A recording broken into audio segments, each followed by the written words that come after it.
1. Bienvenidos hermanos y amigos, el día de hoy llegamos a la conclusión del libro de Daniel. En la conclusión del libro de Daniel quiero abordar con ustedes lo que fue el territorio conquistado por el Imperio Romano. También quiero hablarle a ustedes de los primeros 5 césares que subieron al poder de este gran imperio, que de acuerdo a la estatua del rey Nabucodonosor es el último.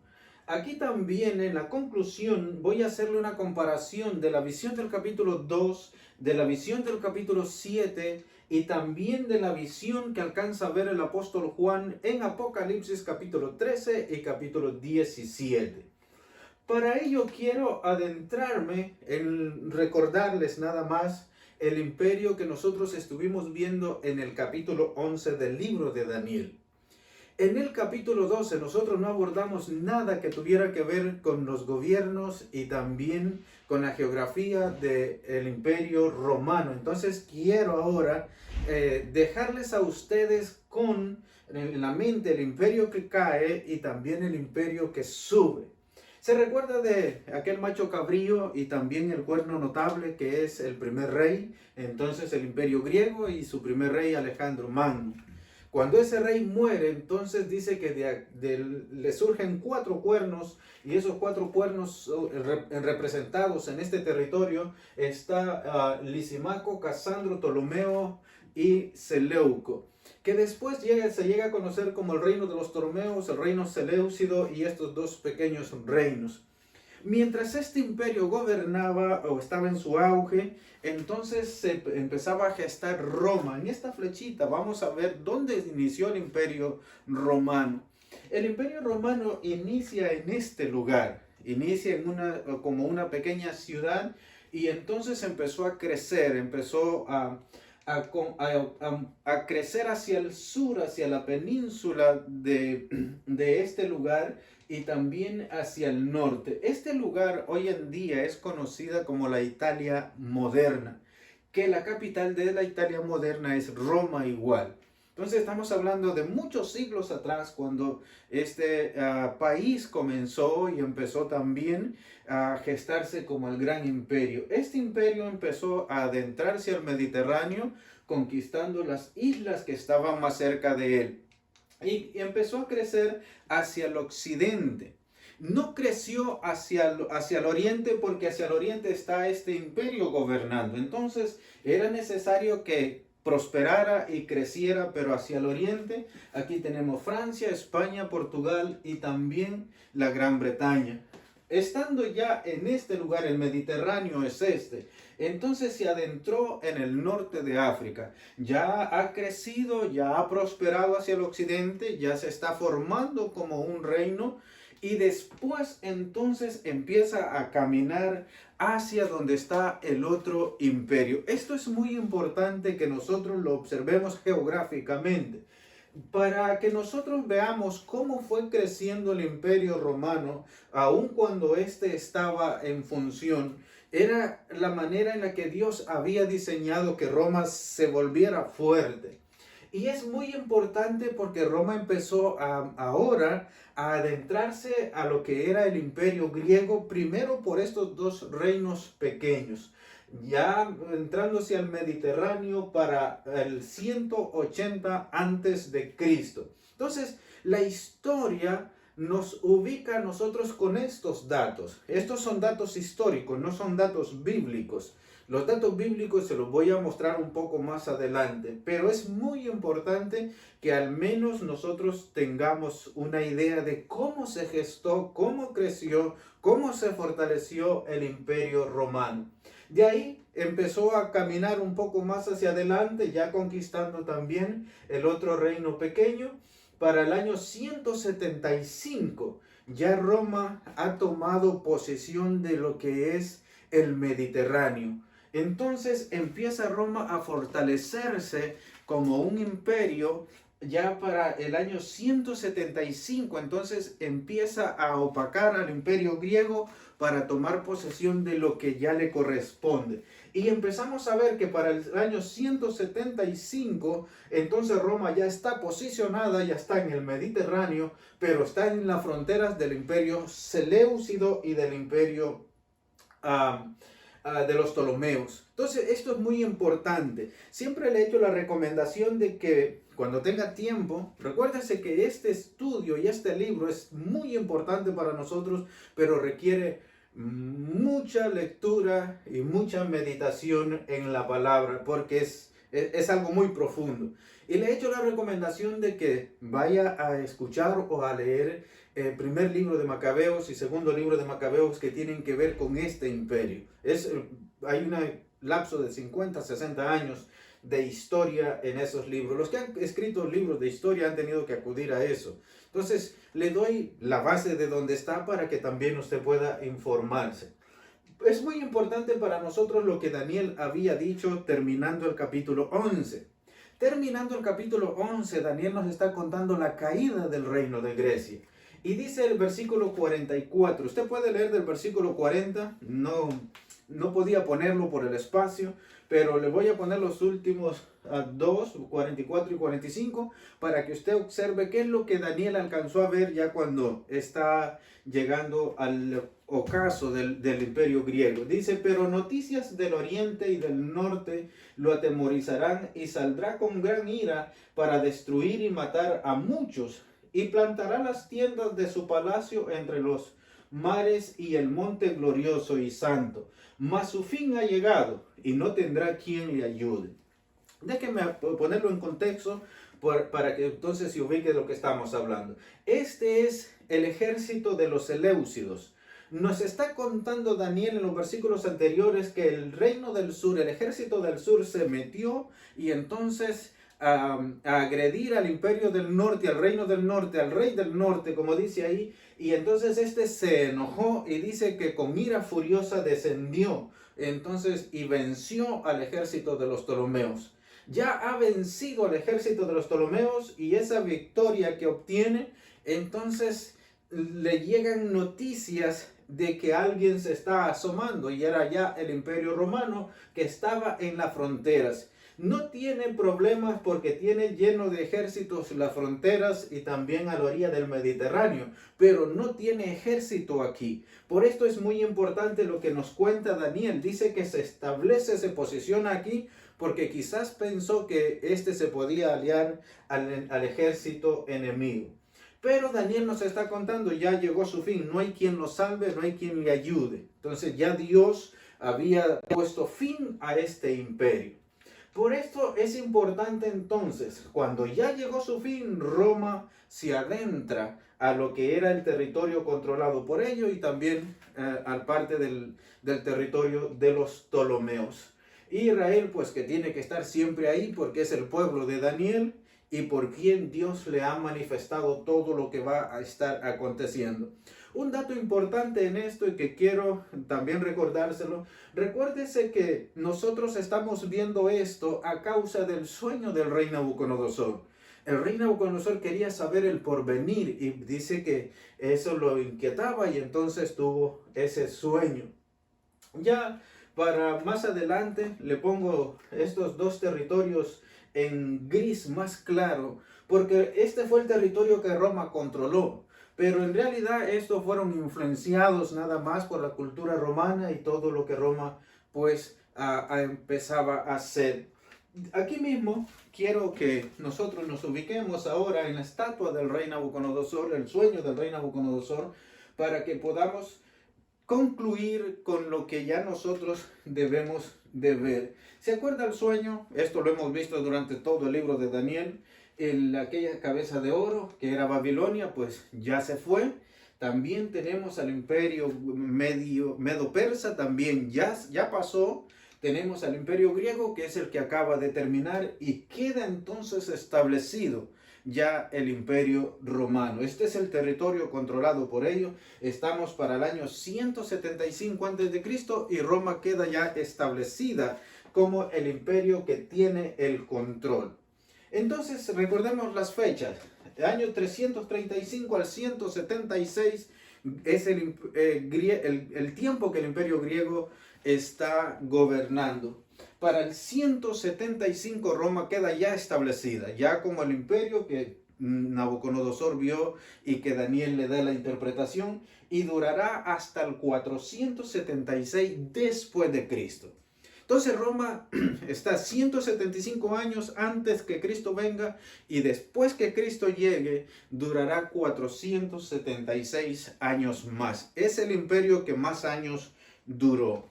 Vamos más adelante porque va a tener que tener un poco de paciencia en la conclusión, porque será tal vez la lección más larga, porque hay que abordar, aparte de lo que Daniel vio, también Apocalipsis y los evangelios que nos van a hablar algunas cosas, y quiero que usted las tenga en estos datos. Para esto, entonces ya sabemos que Roma está posicionada como amo y señor del mundo antiguo. De acuerdo a la estatua del rey Nabucodonosor, este es el último reino. Así que es muy importante entonces que usted le preste atención a esto. No hay otro reino como algunos lo enseñan de aquí de los pies de hierro y barro cocido. Eso es una mala interpretación, y más adelante voy a darle algunos datos. ¿Por qué es tan importante esto para nosotros? Ahora es muy interesante que hagamos algo. Vamos a cambiar la bestia que alcanzó a ver el profeta Daniel por la bestia que alcanza a ver el apóstol Juan. Recuérdese que ya está establecida Roma, y ahora entonces necesitamos ver qué es lo que le revelaron a Juan de lo que Daniel había alcanzado a ver. Me paré sobre la arena del mar y vi subir del mar una bestia que tenía 7 cabezas y 10 cuernos, y en sus cuernos 10 diademas. Más adelante, en el contexto de ese versículo, le voy a mostrar que Daniel, que la visión que Juan está viendo es de la misma bestia que Daniel había alcanzado a ver. Entonces, por ahora, nada más escúcheme, y entonces usted después podrá ver el contexto de aquello. Lo que quiero mostrarle con esto es muy importante para nosotros, porque nos va a ayudar a empezar entonces a ver cómo todo lo que Daniel alcanzó a ver en las 70 semanas se va cumpliendo, porque estamos hablando de la llegada del Mesías. El año 1 es muy importante, dice, nace el Cristo. Lucas tiene la delicadeza de dejarnos apuntado quién estaba entonces como César en ese momento, y dice que era Augusto. Lucas capítulo 2, versículo 1. Y Mateo capítulo 2, versículo 1 dice que Jesús nació en días del rey Herodes. ¿Cuál es la causa o la razón por la que a Juan se le manifiesta una bestia de 7 cabezas y 10 cuernos, y a Daniel solo una bestia con 10 cuernos? Voy a explicárselo también para que usted tenga la idea al menos sobre esto. Roma es un imperio con una inmensidad de territorio. Ese imperio entonces a Juan se le manifiesta que tiene 7 cabezas. Son 10 reyes que están gobernando simultáneamente en diferentes lugares. Voy a recordarle al menos para que usted tenga idea. ¿Se recuerda cuando Jesús nació, que dice que Herodes dio una orden que mataran a los niños menores de 2 años para que entre ellos cayera el Cristo, el rey de los judíos, que habían declarado los magos que habían llegado a adorarle? Entonces, por esto es importante que nosotros entendamos que estas cabezas también tienen autoridad delegada por la bestia que es Roma. Entonces son cabezas que se le manifiestan a Juan en una visión. También tenemos nosotros a otros reyes que menciona el rey Agripa, el rey Festo, y otros reyes que son mencionados en el libro de los Hechos, pero que no voy a adentrarme porque estoy tratando de darle la conclusión del libro de Daniel. Entonces sabemos que cuando Cristo nace, quien está en el gobierno romano, en el poder romano, es Augusto César, y los otros reyes que gobiernan simultáneamente en otras regiones más pequeñas. Vamos a adelantarnos un poco más, porque la historia, voy a hablarle un poco de la historia en esto, porque no puedo obviarla para que usted también pueda corroborarlo. Según la historia, Augusto fue puesto como César, César es un título, como César, en el año 27 antes de Cristo. O sea que cuando Cristo nace, Augusto César tiene 27 años ya en el control de todo el imperio romano conquistado hasta ese momento. Vamos más adelante porque el tiempo avanza y necesito que usted al menos se quede con algunos datos que le puedan dar una idea y usted seguir estudiando. Vámonos al año 28 al 31. La llegada de Juan el Bautista. Lucas otra vez tiene la especialidad de dejarnos quién estaba gobernando el imperio ahora. Y en el capítulo 3, versículo 1 dice que en los días de Tiberio César fue que llegó Juan el Bautista predicando. Y entonces nos cuenta que estaba gobernando Judea Poncio Pilato. Vamos a ver el versículo porque quiero que usted lo lea conmigo aquí y también lo pueda corroborar en su Biblia, porque esto es lo que la Biblia nos muestra. En el año 15 de del reinado de Tiberio César y Poncio Pilato gobernaba la provincia de Judea, Herodes era tetrarca en Galilea. ¿Por qué le pongo? Allá aparecen dos más, aparecen dos gobiernos más que están cerca de Israel. Pero estos dos son los que me interesan porque tienen que ver con cosas que pasaron, que la Biblia nos la registra. Primero, usted se recuerda que quien enjuició a Jesús fue Pilato, pero hay algo muy interesante en esto, porque lo que quiero que usted tenga en cuenta es cómo Lucas nos deja esos detalles. Dice que Tiberio César tenía 15 años ya gobernando cuando Juan aparece predicando.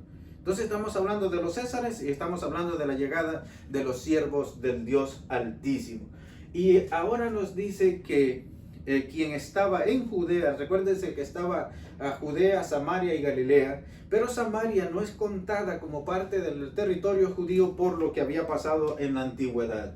Y este Herodes que está aquí, se lo traigo porque quiero mostrarles ciertas cosas que son detalles nada más, pero que no me gusta obviarlos, sino que también usted los pueda tener en cuenta. Se recuerda cuando Jesús nació, hay un Herodes, es el que da la orden de matar a todos los niños. Aquí hay otro Herodes. ¿Quién es este Herodes? En Lucas, según la historia, antes de ir, Tiberio César fue el sucesor de Augusto César, según la historia. Pero el dato que le iba a dar es, en Lucas capítulo 13, versículo 21 al 32, hay un acontecimiento en el ministerio de Jesús. Se acercaron unos escribas y unos fariseos y le dicen, dice Herodes que te largues de aquí, que te vayas, porque si no te va a matar. Jesús le responde a este Herodes, vaya y díganle a esa zorra que yo hago milagros aquí hoy, mañana y pasado mañana. Esa es la respuesta que Jesús le da. Entonces, este dato que le traigo aquí en Lucas capítulo 13 es este Herodes de Galilea.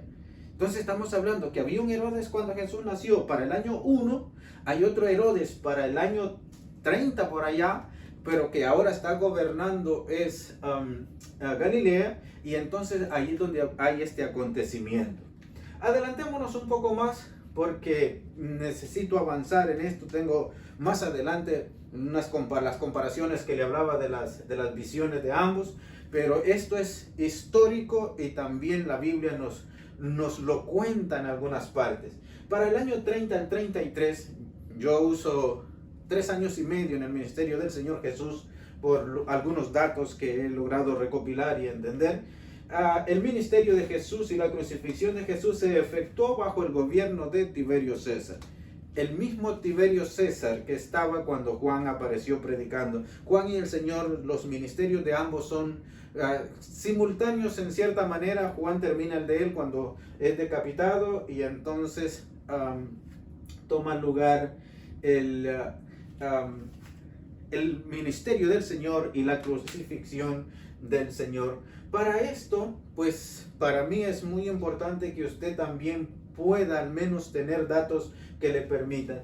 El sucesor de Tiberio César fue el emperador Calígula. Entonces la historia es la que nos da estos detalles. Ya Lucas nos ha mencionado a Augusto César, Lucas nos ha mencionado a Tiberio César, que es el que está aquí.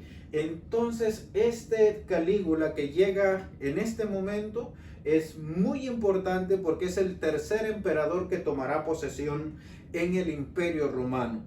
A Calígula no lo menciona la Biblia, menciona al que está después de él. Pero para ello, entonces quiero abordar con usted un poco lo que es los primeros 5 Césares que aparecen. Disculpen, la pantalla se me frisa un poco. Lo que quiero también que usted observe en estos primeros 5 Césares es que la Biblia nos menciona 3 de ellos. Los otros 2 pues son de acuerdo a la historia. Así que el primero es Augusto César, esto lo menciona Lucas. El segundo es Tiberio César, también Lucas lo menciona. El tercero, para el año 36, 37 por allá, según la historia, entonces Calígula sube porque ha muerto Tiberio César. Y también la Biblia nos dice que es el sucesor de Tiberio, y la historia dice que Calígula fue asesinado poco tiempo después de haber subido al trono. Entonces, estos son los primeros 5 Césares que están controlando lo que es el territorio romano. Después que muere Calígula, el sucesor de Calígula fue Claudio. Este Claudio, según el libro de los Hechos, capítulo 11, versículos 23 al 30, hay un acontecimiento que nos va a contar. Y Lucas tiene esa especialidad de decirnos quién estaba gobernando. Me encanta. Lucas, al haber sido un hombre instruido en la ciencia del hombre, entonces también tenía esa especialidad de dejarnos estos detalles. En aquellos días, unos profetas descendieron de Jerusalén a Antioquía, y levantándose uno de ellos, llamado Agabo, daba a entender por el Espíritu que vendría una gran hambre en toda la tierra habitada, lo que sucedió en tiempo de Claudio. Este Claudio es este de aquí. Entonces nos estamos ubicando nosotros con el emperador Claudio, y vamos al libro de los Hechos, capítulo 12, versículo 1 y 2. Voy a mencionar, ¿se acuerda el primer apóstol en morir? El primer apóstol en morir es Santiago o Jacobo, el hermano de Juan, del apóstol Juan, que está recibiendo revelación en Apocalipsis. Este dice que Herodes lo mató a espada. Este Herodes es otro Herodes. Ya no es el Herodes que estaba cuando nació Jesús, ni el Herodes de Lucas 13. Este Herodes está allá por el año 43 al 49. La persecución de los discípulos de Jesús, la persecución de los primeros cristianos, de primero vino de los mismos judíos. Los judíos empezaron a perseguir a los cristianos, y usted se recuerda de la muerte de Esteban, quien estaba ayer el apóstol Pablo. Después él dice: yo buscaba carta de los líderes de la nación judía, del sumo sacerdote, para perseguir a los cristianos y destruir la doctrina que ellos predicaban. Pero ya nosotros conocemos la historia del apóstol Pablo. Estamos para el año 43 al 49. Yo deduzco, esa es mi opinión, que los primeros 10 a 12 años de la persecución de la iglesia, de la persecución de nuestros hermanos, fue de los judíos hacia ellos. Ya para el año 43 al 49, entonces ya aquellas cabezas empiezan ahora a hacer esa persecución física. Esa persecución, empiezan ellos también a que eso le gusta al pueblo. Dice que cuando Herodes mató a Jacobo, eso le gustó al pueblo, tomó preso a Pedro. Usted va en esos mismos versículos, y entonces fue cuando el ángel liberó al apóstol Pedro de la prisión. Pero estamos ya para estos años. Entonces esto es muy importante. Recuérdese, estamos ya después de Cristo. Cristo nace y empezamos a contar hacia el tiempo de nosotros. Ahora, el último emperador del cual le voy a poner aquí en la historia es Nerón. Nerón está entre el 55 y el 68. El apóstol Pablo cae preso. Entonces, en el libro de los Hechos no nos menciona Nerón, pero nos menciona los datos de los cristianos. El Lucas tiene esa especialidad, nos cuenta de algunos que estaban en el gobierno, pero nos deja hasta ahí. Entonces tomamos parte de la historia para empezar a contar sobre esto y hablar sobre las cosas que los cristianos estaban sufriendo. Pablo está preso, hay persecución, y esto es lo que le empieza entonces a dar ahora a Juan en las visiones, cómo era que aquella bestia hacía guerra contra los santos. Voy a quedarme hasta aquí con esto porque lo que quiero es ahora hacerle la comparación de acuerdo a lo que Daniel capítulo 2 nos presenta, Daniel capítulo 7. Voy a hacer una comparación de Daniel capítulo 7 y Apocalipsis capítulo 13. Una comparación de Daniel capítulo 2 y Apocalipsis capítulo 17. Y después una comparación de la visión del capítulo 13 de Apocalipsis y la visión del capítulo 17 para entonces concluir. Le doy esto para que usted pueda entonces quedarse conmigo y tener un poco de paciencia y empezar a escuchar y a observar esto. No es fácil lo que viene, quizás nos ocupe un poco más de tiempo, pero es muy importante. ¿Por qué es importante? Porque en la visión del capítulo 2 de Daniel está nada más esta parte de la estatua, y en la visión del capítulo 10 entonces tenemos los 10 cuernos y el cuerno pequeño. Comencemos primero con esto. Y vamos a ver a la lectura, usted lo puede corroborar en la Biblia, porque aquí es donde necesitamos entonces concentrarnos. Y el cuarto reino será fuerte como el hierro, y como el hierro desmenuza y rompe todas las cosas. Y lo que vistes de los pies y de los dedos de parte de barro cocido y en parte de hierro, será un reino dividido, mas habrá en él algo de fuerza, del hierro. Y por ser los dedos de los pies en parte de hierro y en parte de barro cocido, el reino será en parte fuerte y en parte frágil. Voy a quedarme hasta aquí un momento, después seguimos. Quiero hacerle la comparación nada más. ¿Será un reino dividido? ¿Por qué será un reino dividido? Dice, mas habrá en él algo de fuerza. Usted sabe que algo dividido pues no es muy fuerte. Y más abajo le dice, el reino será en parte fuerte y en parte frágil. Yo me pregunto, ¿cómo puede ser algo a la misma vez fuerte y frágil? Porque la división que había no le permitía ser fuerte. Entonces se fracturaba fácilmente. Vamos al versículo que sigue. Así como vistes el hierro mezclado con el barro, se mezclarán por medio de alianzas humanas, pero no se unirán el uno con el otro como el hierro no se mezcla con el barro. Le están contando a Daniel en la visión del capítulo 2 la composición del reino, que es una diferencia que hay ahora en el capítulo 7, que la vamos a ver en un momento. ¿De qué estará compuesto el reino? De hierro y barro. Entonces dice que no sería un reino fuerte a la totalidad, sino que sería frágil a la vez y sería un reino dividido. Entonces nos habla ahora que sería un reino dividido en alianzas. Miren lo que hacen algunos teólogos modernos, algunos que tratan de explicar esto. Los adventistas lo traen al 1700 y los evangélicos lo traen a la Alianza Europea, la Unión Europea para los 90. Pero Daniel no está hablando para estos tiempos y ahorita vamos a ver las causas. Aquí miramos nosotros que nos está contando que el reino estaría compuesto de hierro y barro. ¿Cuál reino? El cuarto reino. No habla de un quinto reino. Y aunque algunos inventen otro reino de esto, eso es para justificar el surgimiento de ellos. Porque ellos surgen para el siglo 1800, el siglo XVIII o para 1800, 1900. Entonces hay que justificar cómo salieron ellos, cómo surgieron ellos. Pero en la iglesia del Señor entendemos nosotros que está hablando de un solo reino, solo que le están contando cómo estará compuesto. De barro y hierro será un reino de alianzas, será un reino en parte fuerte y en parte frágil. Entonces, de un solo reino, el cuarto reino. No habla de un cuarto reino y la mitad de otro, un cuarto no. O un cuarto reino y esto no, un cuarto reino. La Biblia es clara, Dios no nos deja a nosotros para que inventemos. Vamos a la visión del capítulo 7. En la visión del capítulo 7, nosotros vamos a ver ahora el gobierno. Acá es cómo estará compuesto, acá es el gobierno. Dijo así, la cuarta bestia será un cuarto reino. ¿Se recuerda el capítulo 7? Comienza hablando del león, del oso, del leopardo y de la bestia espantosa. Entonces aquí estamos en esa visión.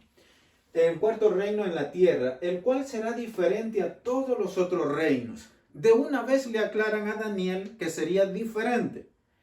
¿Por qué sería diferente? Porque sería un reino compuesto de varios reyes simultáneos que serían una alianza, y esto lo veremos más claro en la visión que le hacen a Juan en Apocalipsis. Dice, y a toda la tierra devorará, trillará y despedazará. Y los 10 cuernos significa que de aquel reino se levantarán 10 reyes. Esto es importante porque el gobierno aquí nos habla que estaría dividido, y esto es lo que nos cuenta en esta parte. Dice, así como viste que el hierro mezclado con el barro se mezclará por medio de alianzas humanas. Pero ahora en el capítulo 7 le hablan de 10 reyes. 10 cuernos que significan 10 reyes. Y tras ellos se levantará otro, el cual será diferente de los primeros. Y a 3 reyes derribará y hablará palabras contra el Altísimo, y a los santos del Altísimo quebrantará y pensará en cambiar los tiempos y la ley. Y serán entregados en su mano hasta tiempos y medio tiempo, hasta que se siente el juez y le quite su dominio, para que sea destruido y arruinado hasta el fin. ¿Quién le puso fin a los otros reinos? ¿Quién le puso fin a Babilonia? ¿Quién le puso fin a Media y Persia? ¿Quién le puso fin a Grecia? Es el que está sentado en el trono. Ese le ha puesto fin a todos esos reinos. Entonces nos está contando que también le pondrá fin al último reino de la estatua, el cual es el Imperio Romano. Entonces ahora nosotros necesitamos ver que tanto esto como esto nos están hablando del mismo reino. Aquí está compuesto de barro y hierro, será una alianza, y entonces será en parte frágil y en parte fuerte, será un reino dividido. Eso es lo que nos están contando. Acá nos están contando que sería un reino, una bestia espantosa que devoraría y trillaría y despedazaría todo, pero que tendrá 10 cuernos, y después surge un cuerno pequeño, que ya hay un conflicto de poder. Mientras los otros reinos fueron dictaduras, cada uno en su posición, y gobernaban todo el territorio, Roma no fue una dictadura. Roma fue un imperio que integraba a otros pueblos, pero les daba dominio a ciertos reyes con menos autoridad que el César, que es el que nosotros vimos. El César era el rey grande, el rey que controlaba todo. Un asunto que no se pudiera resolver en una de esas cabezas, entonces era transferido al César. ¿Se recuerda cuando el apóstol Pablo era perseguido por los judíos, y el apóstol Pablo fue llevado de Jerusalén a Cesarea, pero tenía que presentarse ante los reyes?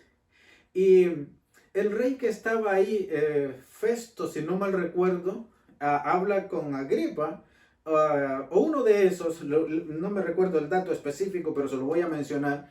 Entonces Pablo había hecho una apelación al César, quería que el César lo juzgara.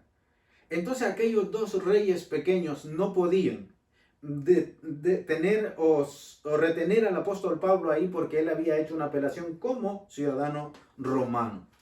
Entonces ahí en ese mismo acontecimiento es que Agripa le dice a Pablo, dice, por poco me persuades a ser cristiano. Entonces, Agripa o Festo. Entonces, Pablo le contesta, eso hará que por poco o por mucho. Entonces, ahí mismo es cuando le dice, las muchas letras te están volviendo loco. Le estoy dando datos para que usted observe que estamos hablando de algo que se vivió en el primer siglo con los cristianos.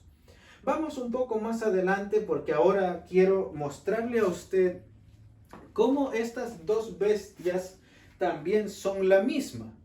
Dejamos entonces la visión del capítulo 2 y vamos a hacer la comparación de la visión del capítulo 7 y la visión de Juan del capítulo 13. Ya esta lectura la tuvimos en la pantalla pasada, pero es necesario para que entonces sepamos de qué estamos hablando en la visión del capítulo 13 de Apocalipsis. Dijo así, la cuarta bestia será un cuarto reino en la tierra, el cual será diferente a todos los otros reinos, y a toda la tierra devorará, trillará y despedazará. Y los 10 cuernos significa que de aquel reino se levantarán 10 reyes, y tras ellos se levantará otro, el cual será diferente de los primeros, y a 3 reyes derribará. Y hablará palabras contra el Altísimo, y a los santos del Altísimo quebrantará. Y pensará en cambiar los tiempos, esto ya lo leímos. pero me interesa entonces que nosotros tengamos en cuenta Apocalipsis capítulo 13. ¿Por qué me interesa? Porque quiero que usted observe que hablamos de la misma bestia de Daniel capítulo 7, para que nosotros no nos confundamos. Tampoco estemos siguiendo doctrinas equivocadas. Y es a raíz de que no podemos darle una interpretación a Daniel sin Apocalipsis. O es lo mismo, no podemos darle una interpretación a los capítulos de Apocalipsis sin tener en cuenta nosotros a Daniel. Entonces, esto es muy importante. Ambos libros son libros de revelación. Ambos libros fueron revelados con propósitos para el pueblo de Dios, para el reino de Cristo. Y esto es muy importante que entonces lo consideremos. Dice la visión del capítulo 13 de Apocalipsis. Juan: me paré sobre la arena del mar y vi subir del mar una bestia que tenía 7 cabezas, la cual es esta. Daniel solo le alcanzó a ver una cabeza y 10 cuernos. Vamos entonces a ver si es lo mismo o no es de la misma. En sus cuernos 10 diademas y sobre sus diademas un nombre blasfemo. Y la bestia que vi era semejante a un leopardo, y sus pies como pies de oso, y su boca como de león. Y el dragón le dio su poder y su trono y grande autoridad. Si vamos a ver conforme lo que hemos recibido en revelación, quien destronó al leopardo fue la bestia. Quien destronó al oso fue el leopardo. Y quien destronó al león fue el oso. Entonces nos está contando que aquella bestia tiene rasgos de las otras bestias. Entonces Juan nos dice, tiene garras de oso, tiene boca de león y su apariencia es como de leopardo, porque es el que acaba de destronar. ¿Se recuerda aquellos 4 territorios que le mostré cuando comenzamos la conclusión? Bueno, ese es el territorio representado en un leopardo. Ahora a Juan le van a revelar ciertas cosas. Observe. Vi una de sus cabezas con una herida de muerte, pero su herida mortal fue sanada. Más adelante le voy a dar un dato que yo no le estoy explicando Apocalipsis, pero es un dato de acuerdo al entendimiento y espero que nada más sea un dato para usted, porque pues tendría yo que entrarme a Apocalipsis para explicárselo. Dice que aquella bestia en una de sus cabezas tenía una herida de muerte y esa herida fue sanada. Y se maravilló toda la tierra en pos de la bestia y adoraron al dragón que había dado autoridad a la bestia y adoraron a la bestia diciendo, ¿quién como la bestia? ¿Quién puede luchar contra ella? También se le dio boca que hablaba grandes blasfemias y se le dio autoridad para actuar por 42 meses.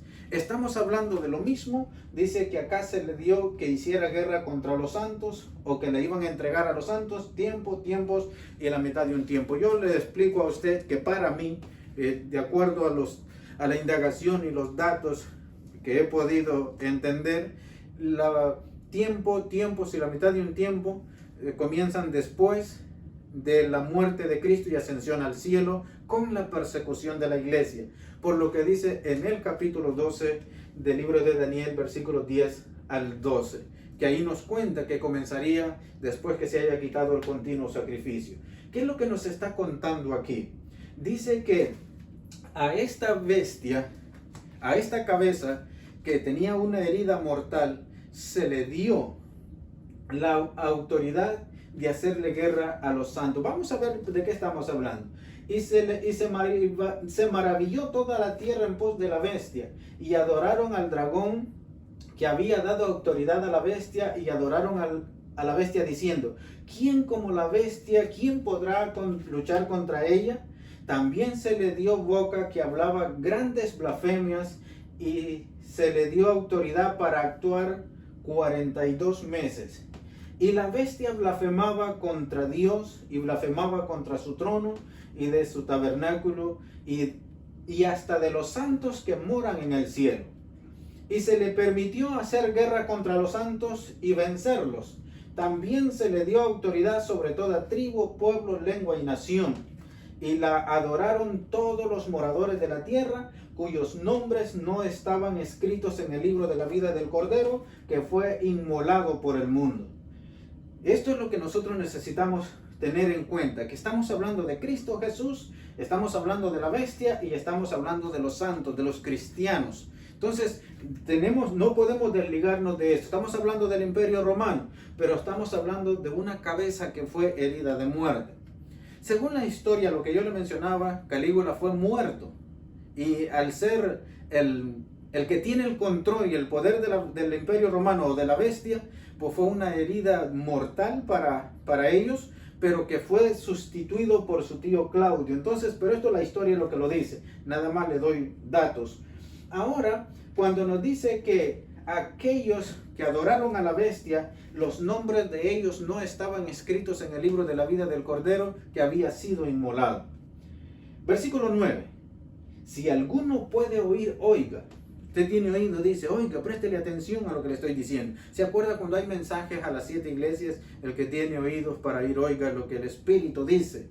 Hermanos, es muy importante para nosotros que tengamos esto en mente. ¿Por qué? Porque ahora nos va a decir, usted puede oír, tiene la capacidad de oír, préstele atención a lo que voy a decirle.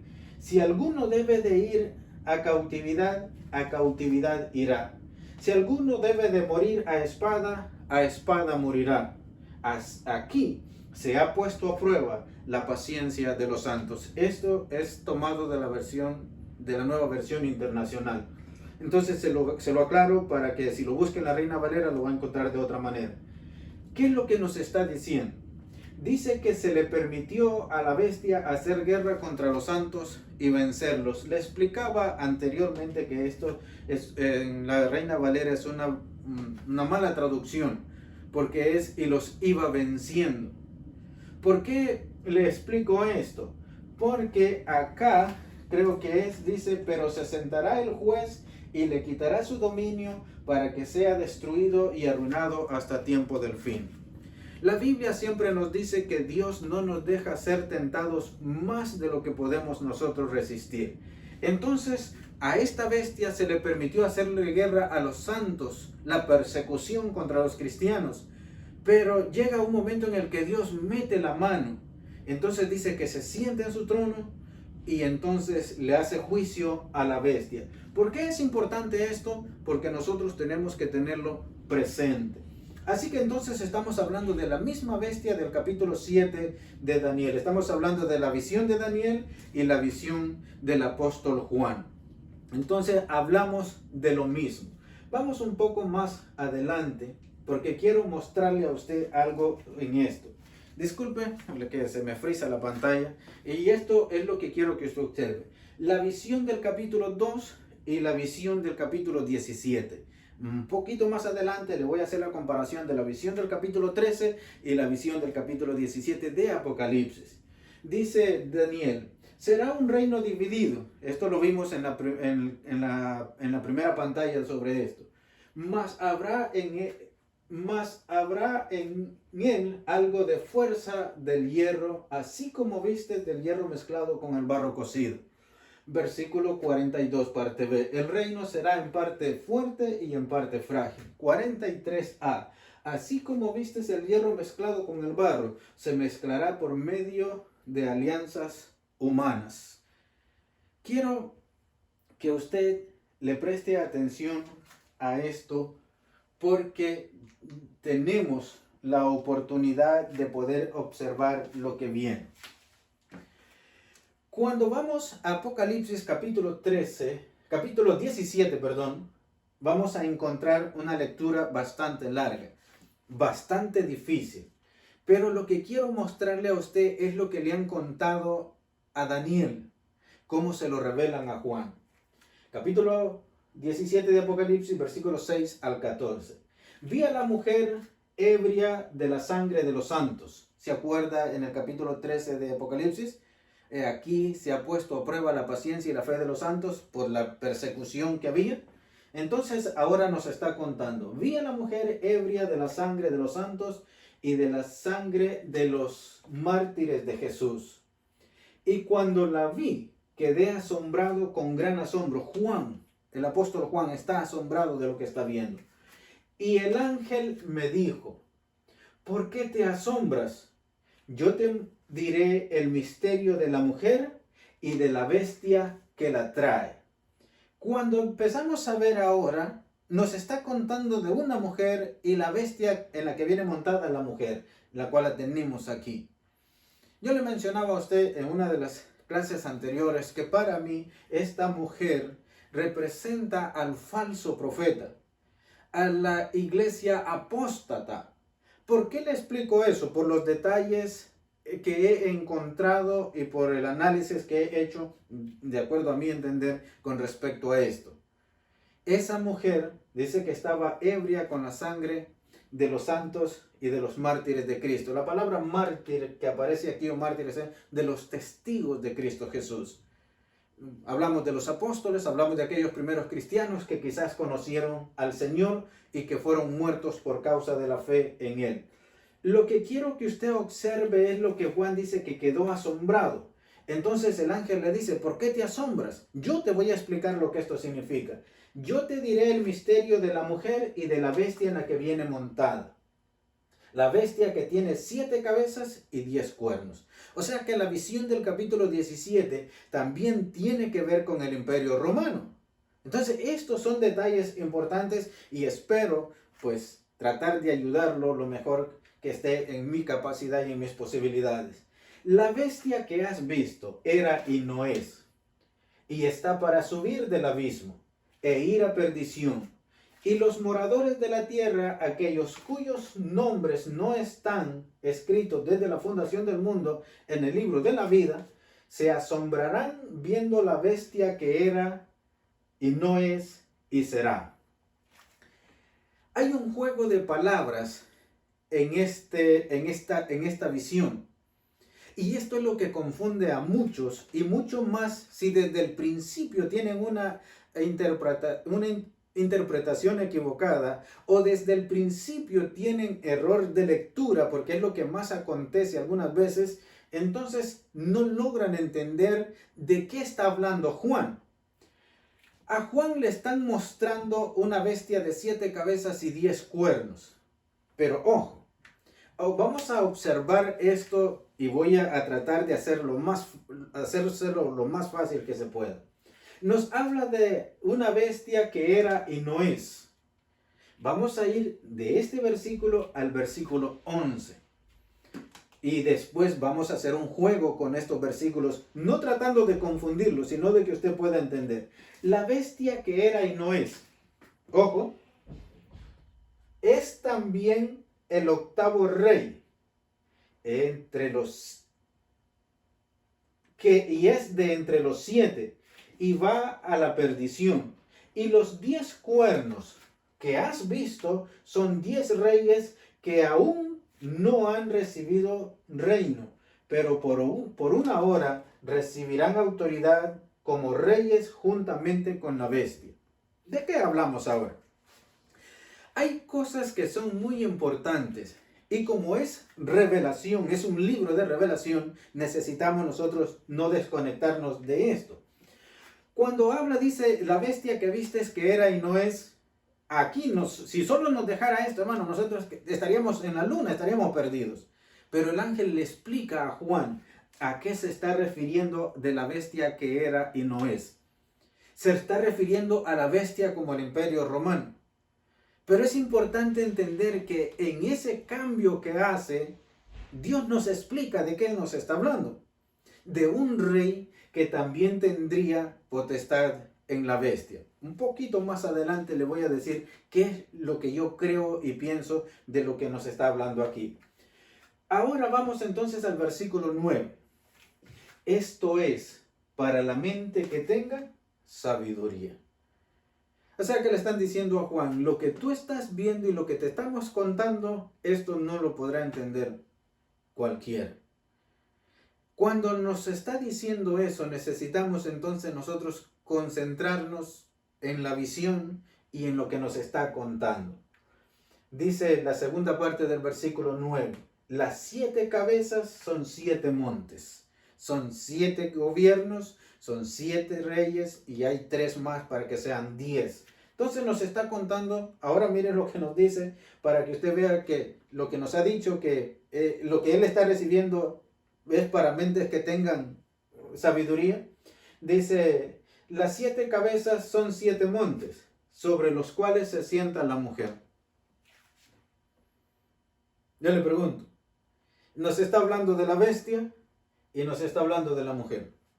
La mujer viene sentada en la bestia, viene montada en la bestia la trae, y entonces dice, las 7 cabezas representan 7 montes, o sea, 7 cabezas, 7 gobiernos, ahí está sentada la mujer. ¿Qué dicen los católicos? Los católicos, para ellos tratar de zafarse, de no ser el falso profeta, pero que para mí es el falso profeta que se apegó al imperio, siendo la iglesia apóstata, entonces ellos dicen que se refiere a Roma, a la ciudad de Roma.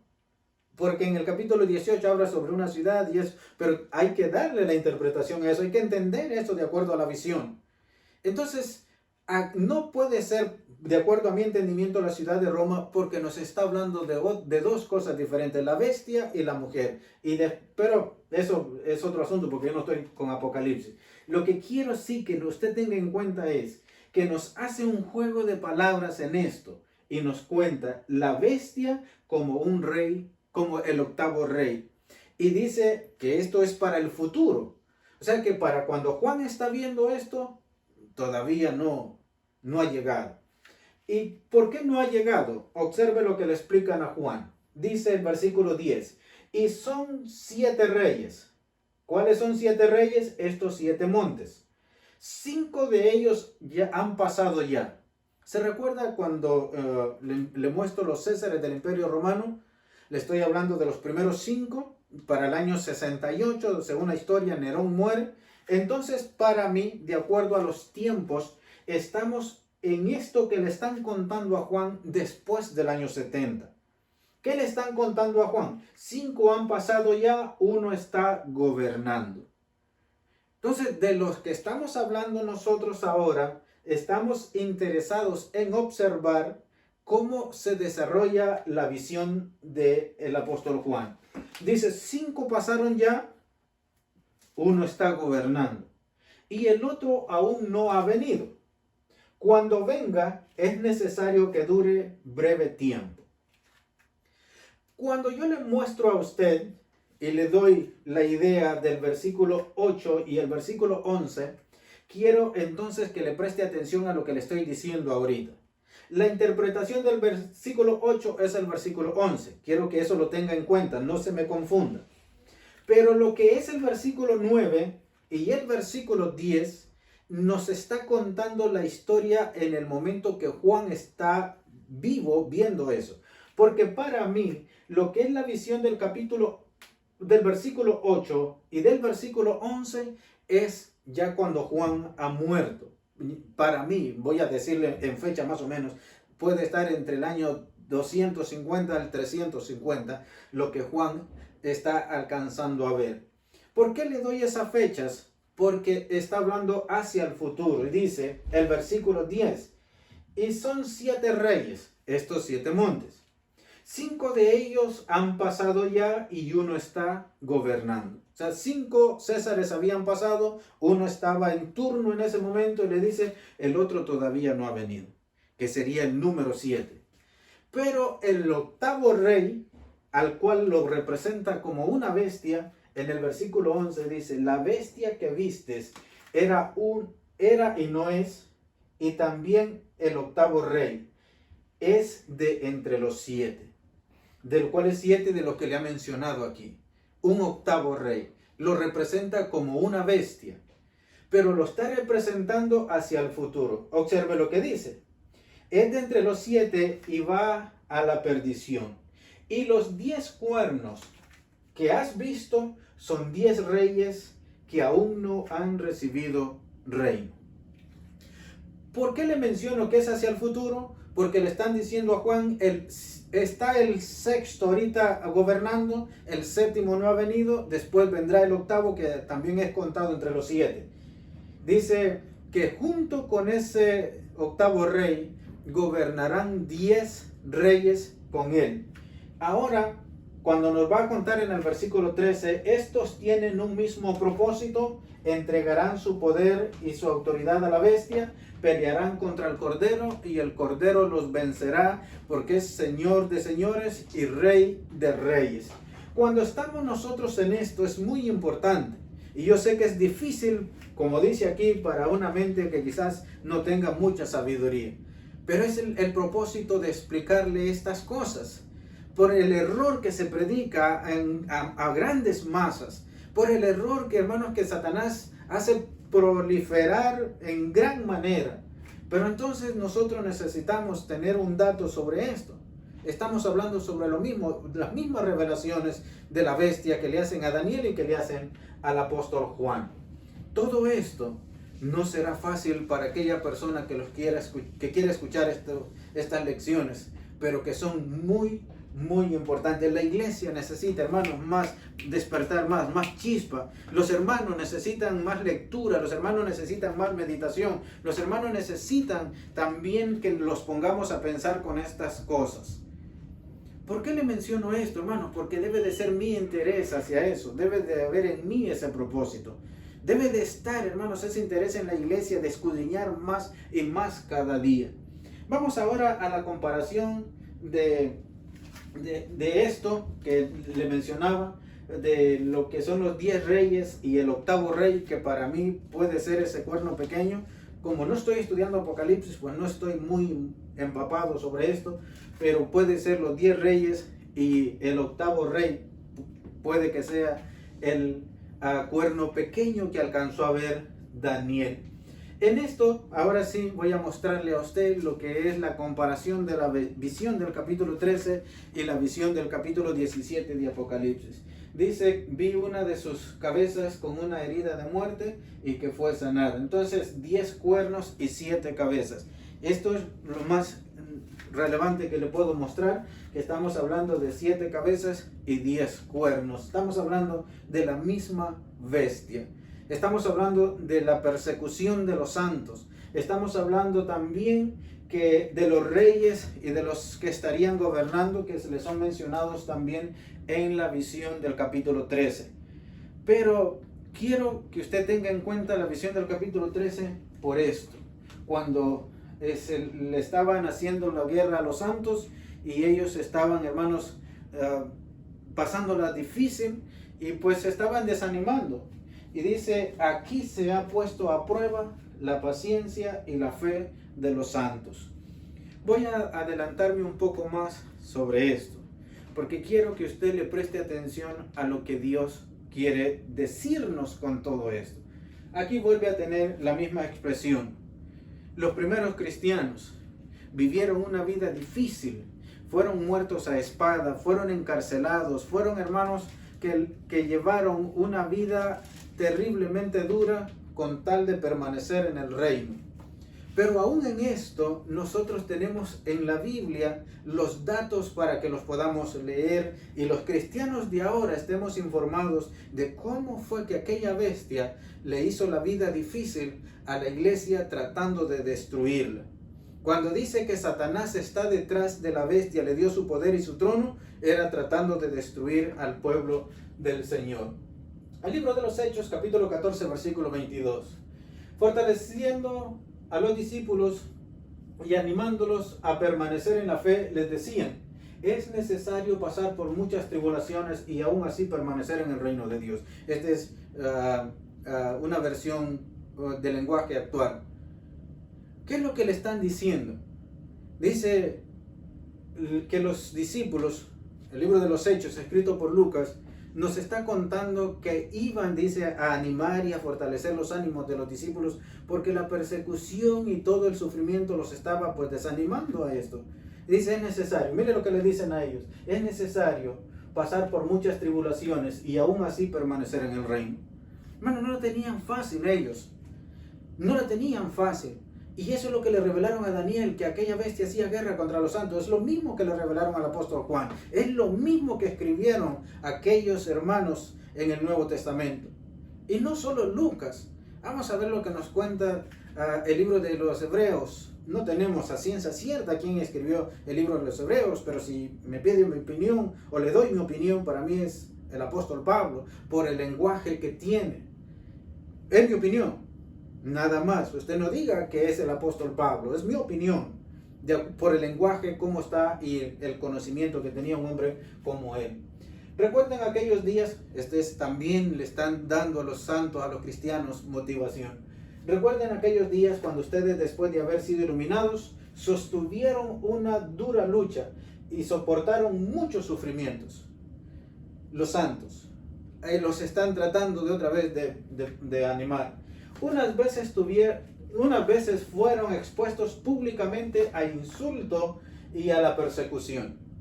¿De qué estamos hablando? De la misma revelación que tiene Juan. Y cuando ustedes les confiscaron los bienes, les quitaron sus cosas, lo aceptaron con alegría. Hermanos, ser cristiano en el primer siglo era difícil. Y predicarle el evangelio a una persona y decirle, mire, usted va a tener vida eterna, pero tiene que renunciar a la vida de esta tierra. ¿Se acuerdan una ocasión que el Señor Jesús anda predicando y dice que grandes multitudes, el libro de Lucas nos cuenta esto, grandes multitudes iban con él y él volviéndose les dice, si alguno quiere seguirme, si alguno quiere venir en pos de mí? Al final de esa charla que tiene con ellos dice, tiene que ser capaz de renunciar aún a su propia vida. Hermanos, seguir a Cristo Jesús no es como muchos lo presentan hoy en día, de turistas, de viaje por esta tierra, no. Debemos de tener nosotros el valor para afrontar y renunciar a la vida de este mundo para poder agradar al Señor. Y dice, lo aceptaron con alegría, ser despojados de sus bienes. ¿Quién de nosotros aceptaría eso por la fe en Cristo Jesús? Que vengan y le quiten su casa, que vengan y le quiten su carro. Pienso que sería difícil para usted aceptarlo. Conscientes de que tenían una patria mejor y más permanente. Así que no pierdan la confianza, porque ésta será grandemente recompensada. Ustedes necesitan perseverar para que después de haber cumplido la voluntad de Dios, reciban lo que Él ha prometido. Mire lo que le decían a los hermanos. Pues dentro de muy poco, el que ha de venir vendrá. ¿A quién esperaban ellos? Ellos esperaban, aún en el primer siglo, a Cristo Jesús. Ellos lo esperaban. Entonces el sufrimiento de los cristianos en el primer siglo, hermanos, era difícil y nosotros lo tenemos registrado. Está escrito en la palabra de Dios. Y le pregunto, ¿cuántas de estas cosas nos conmueve para ser mejores cristianos hoy en día? ¿Cuántas de estas cosas nos ponen a reflexionar para que comparemos cuál es la vida que tenemos? Ellos nos van a condenar a muchos de nosotros porque ellos sí pudieron sostener su fe en Cristo Jesús. Esto es muy importante. Sigamos porque también el apóstol Pedro escribe sobre esto. Escribe Lucas, escribe en el libro de los Hebreos. Ahora el apóstol Pedro, mire lo que dice. Echando toda vuestra ansiedad sobre él. Hermanos, ¿cómo no va a causar ansiedad? El saber que quizás el próximo que está en la lista para morir es usted. Pablo dice a los romanos, somos contados como, todos los días somos contados como ovejas de matadero. Entonces Pedro dice, eche toda la ansiedad sobre él. Y dice, porque Él tiene cuidado de vosotros. Sed sobrios y velad, porque vuestro adversario el diablo, como león rugiente, anda alrededor buscando a quien devorar.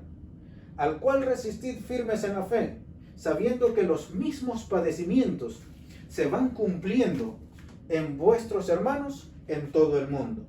Mas el Dios de toda gracia, el que nos llamó a su gloria eterna en Jesucristo, después que hayáis padecido un poco de tiempo, Él mismo os perfeccione, afirme y fortalezca y establezca. ¿Qué está diciendo el apóstol Pedro tratando de animar y motivar a los hermanos? Dice, no se preocupen, eso no solo les pasa a ustedes, le está pasando a todos los hermanos en el mundo entero. Entonces, Pedro le está diciendo a los hermanos, me imagino que el apóstol Pedro dice, tratando de consolarlos un poco, miren, no solo son ustedes, también nuestros hermanos en otras partes están siendo perseguidos. Y vamos a concluir con lo que Apocalipsis nos dice, en el capítulo 2, versículo 10 y versículo 13. En el capítulo 2 de Apocalipsis, en el versículo 10, se le está hablando a la iglesia de Esmirna. Pero en el capítulo mismo 2, versículo 13, se le habla a la iglesia de Pérgamo. Usted puede ir a corroborarlo. ¿Qué se le dice a la iglesia de Esmirna? No temas en nada porque vas a padecer. No le están anunciando, miren, ustedes van a estar bien, no se preocupen, Dios los prosperará, como muchos enseñan hoy en día. No, dice, ustedes van a padecer. Y sigue. He aquí el diablo echará a alguno de vosotros en la cárcel para que seáis probados. Yo le pregunto, ¿el diablo echa a una persona en la cárcel? No. El dragón le había dado potestad a la bestia para hacerle guerra a los santos. Eso es lo que nos dice en la visión del capítulo 13 de Apocalipsis, y lo confirma la visión del capítulo 17. ¿Qué nos está diciendo acá al principio? Aquí le están anunciando lo que viene. Juan le están diciendo a Juan, mire, dígale a la iglesia que esto es lo que le va a venir. Vienen pruebas, vienen dificultades, vienen tribulaciones. Eso es lo que le están diciendo. Dice, y tendréis tribulación por 10 días. El número 10 significa una totalidad de algo. El número 1000 igual. Entonces usted va a encontrarse siempre ese número, y en su significado significará algo en su totalidad. El número 10 días, no eran 10 días literales. Era algo en su totalidad que Dios quería que los cristianos fuesen y soportasen eso. ¿Qué dice aquí? Aquí se ha puesto a prueba la paciencia y la fe de los santos. Ahí, hermanos, en ese hervedero, en esa prueba, sé fiel hasta la muerte y yo te daré la corona de la vida. El que tiene oídos para oír, oiga. ¿Qué le dicen en el versículo 13 a la iglesia de Pérgamo? Yo sé dónde usted mora, y usted está donde está el trono de Satanás. Se cree, hermanos, que la iglesia en Pérgamo estaba en el lugar donde la persecución era más acérrima todavía en contra de los santos. Y esto es lo que nosotros necesitamos entender. Cuando dice que aquella bestia hacía guerra contra los santos y los iba venciendo, cuando dice que se le permitió a aquella bestia hacerle guerra a los escogidos del Señor, a los escogidos de Dios, aquellos que no habían permitido ser marcados por la bestia, ¿se recuerda? Eso también lo va a encontrar usted. Los que no permitieron ser marcados con la bestia fueron los que fueron despojados de sus cosas. Fueron los que con gusto preferían renunciar a esas cosas materiales, dice, porque la esperanza de ellos era mejor. Hermanos, ¿cuánto cristiano hoy en día se disgusta porque alguien le quita algo y pierde su salvación por eso? Por favor, examine su vida espiritual y pregúntese, ¿cómo está llevando usted en sacrificio lo que Cristo espera? Como ya estamos nosotros terminando este hermoso libro de Daniel, no quiero terminarlo sin antes presentarle al hermano Rainer Gómez. Él es el hermano que ha estado a cargo de hacer todas estas animaciones para ustedes. Ha invertido horas de desvelo, ha tenido él que sacrificar quizás, hermanos, tiempo que podía disfrutar con su familia o tiempo de descanso para que usted tuviera al menos animaciones para que le sea más claro en lo visual lo que le hemos querido explicar. Su servidor Manuel Martínez le da las gracias por haber prestado atención a esto, y que el Señor nos bendiga.